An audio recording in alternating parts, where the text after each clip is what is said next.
आणि आता एक दुःखद बातमी समोर येते। लावणी सम्राज्ञी सुलोचना चव्हाण यांचं निधन झालेलं आहे। मुंबईतील निवासस्थानी वृद्धापकाळाने त्यांचं निधन झालंय। वयाच्या 92व्या वर्षी त्यांनी अखेरचा श्वास घेतलाय। सुलोचना चव्हाण यांचं वृद्धापकाळाने निधन झालेलं आहे। लावणी सम्राज्ञी म्हणून अशी ओळख त्यांची होती। लावणी सम्राज्ञी सुलोचना चव्हाण यांचं निधन झालेलं आहे। मुंबईतल्या निवासस्थानी त्यांनी अखेरचा श्वास घेतला। वृद्धापकाळाने त्यांचं निधन झालंय। लावणी सम्राज्ञी अशी ओळख त्यांची निर्माण झाली होती आणि आता त्या काळाच्या पडद्याआड झालेल्या आहेत। सुलोचना चव्हाण यांचं वृद्धापकाळाने निधन झालंय। अतिशय दुःखद बातमी आपण पाहतोय। लावणी सम्राज्ञी सुलोचना चव्हाण या काळाच्या पडद्याआड झालेल्या आहेत। यावर अधिक बोलण्यासाठी आपल्यासोबत ज्येष्ठ अभिनेते अशोक सराफ जोडले गेलेले आहेत।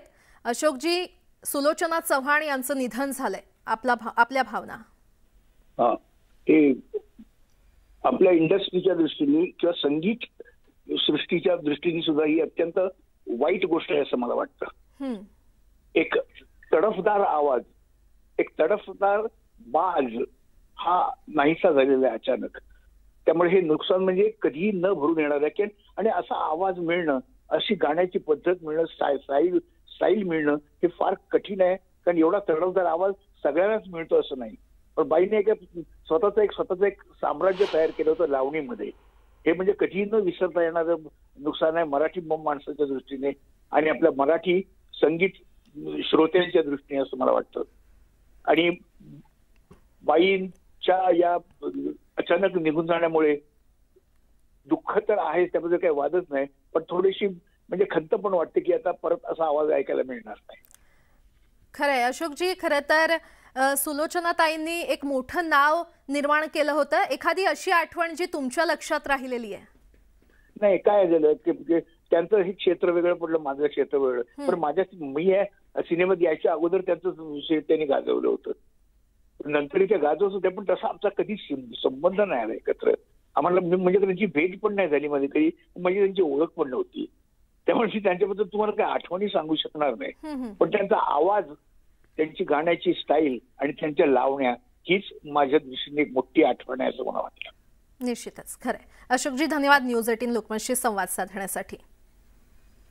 तर आपण पाहतोय लावणी सम्राज्ञी सुलोचना चव्हाण यांचं दुःखद निधन झालेलं आहे। मुंबईतल्या निवासस्थानी वृद्धापकाळाने त्यांचं निधन झालंय। वयाच्या 92व्या वर्षी त्यांनी अखेरचा श्वास घेतलाय। लावणी सम्राज्ञी अशी ओळख त्यांनी निर्माण केली होती। अतिशय मोठं असं नाव सुलोचना चव्हाण यांचं निधन झालेलं आहे। मुंबईतल्या निवासस्थानी वृद्धापकाळाने त्यांचं निधन झालंय। डॉक्टर अमोल कोल्हे आपल्यासोबत जोडले गेलेले आहेत। अमोलजी, अतिशय दुःखद बातमी, सुलोचना चव्हाण यांचं निधन झालंय।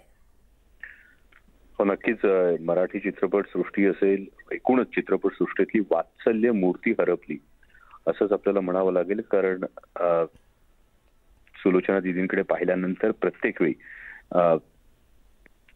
ती जी सात्विकता होती, ती जी एक वात्सल्य मूर्ती होती, याचा जो आपल्याला कायम जी जाणीव होत राहायची, यापुढे ती होणार नाही।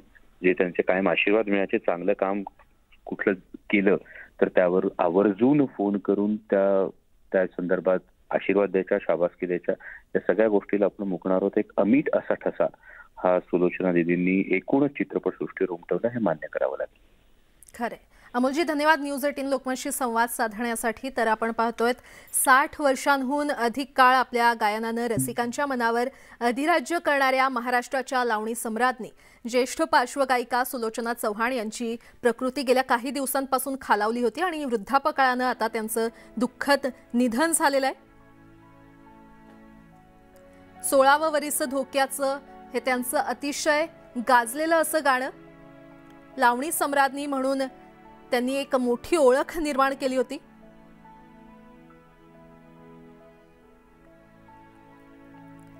मनोरंजन विश्वावर खरं तर शोककळा पसरलेली आहे, कारण 60 वर्षांहून अधिक काळ सुलोचना चव्हाण यांनी गाजवला। आपल्या गायनानं रसिकांच्या मनावर त्यांनी अधिराज्य केलं आणि महाराष्ट्राच्या लावणी सम्राज्ञी ज्येष्ठ पार्श्वगायिका या काळाच्या पडद्याआड झालेल्या आहेत। सुलोचना चव्हाण यांचं निधन झाले।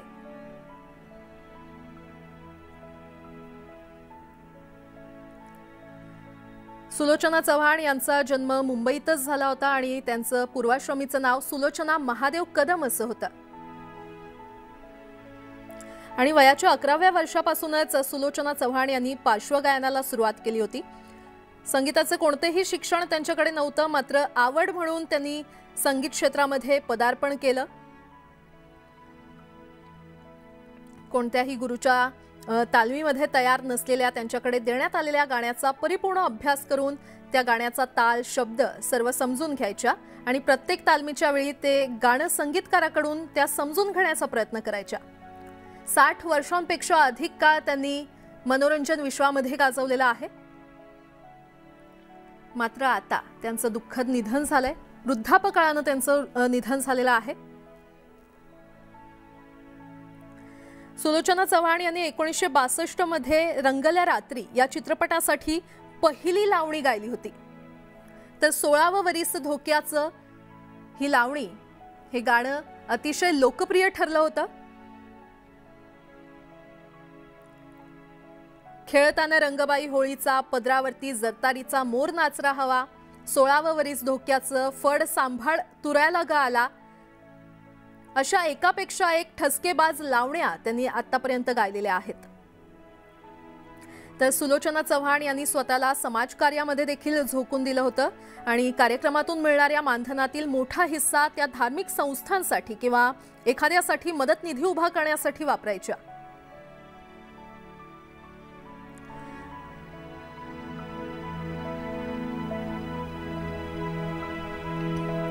अतिशय दुःखद बातमी आपण पाहतोय। लावणी गायिका सुलोचना चव्हाण यांचं दुःखद निधन झालेलं आहे। वयाच्या 92व्या वर्षी त्यांनी अखेरचा श्वास घेतलाय।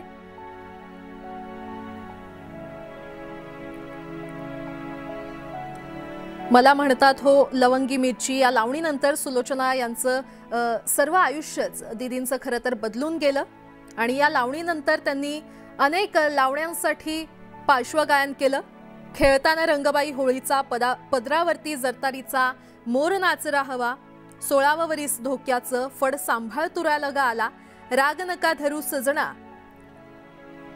पाडाला पिकला आंबा, तसंच अशा एकापेक्षा एक ठसकेबाज लावण्या त्यांनी आतापर्यंत गायलेल्या आहेत। त्यामुळे मनोरंजन विश्वात शोककळा पसरलेली आहे। ज्येष्ठ लावणी गायिका सुलोचना चव्हाण यांचं निधन झालंय। मुंबईतल्या निवासस्थानी वृद्धापकाळानं त्यांचं निधन झालंय। वयाच्या 92व्या वर्षी त्यांनी अखेरचा श्वास घेतलाय।